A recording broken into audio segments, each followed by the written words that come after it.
I guess like amidst this confusion of, who I am, how do I view the universe that was caused by, losing my faith, led me into it made me susceptible to this like sort of video game addiction that started in like junior year of high school, where I would play like, maybe it was also COVID as well, but so it was about that time. So I would play like 5 hours a day or so. Like I was still able to keep up with my schoolwork at that point. But yeah, I just found myself in this state where I couldn't really pull myself out of video games. It was I just like it was just so weird, like observing myself. I know, like in my mind I can process through and say like, okay, this is clearly not a good action.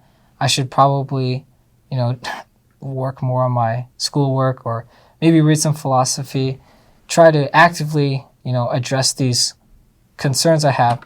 But I ended up just escaping into video games and stuff, and that's just my impulse just kept drawing me to that.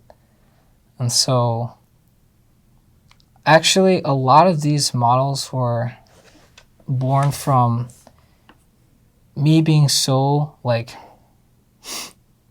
distraught about my situation, where I can't control myself, and trying to come up with some model to describe that and to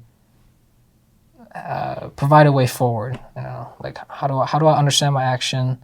How do I modify it? Things like that. And I think what I should have done was read more psychology. I guess there's a lot of professionals that have done work in this, right? And so could have done that, but I guess I just found it more natural. I thought found it more fun to just think of my own ways, to fix that. And so that's kind of, it's in answer to your question, it's really the Christian background and the ideas it exposes you to, my parents and their analytical way of talking about things, and just a desire to understand impulses and action and how to change them.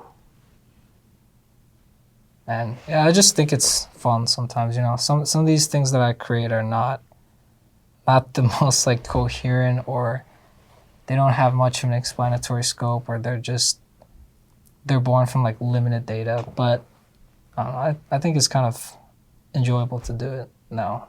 So.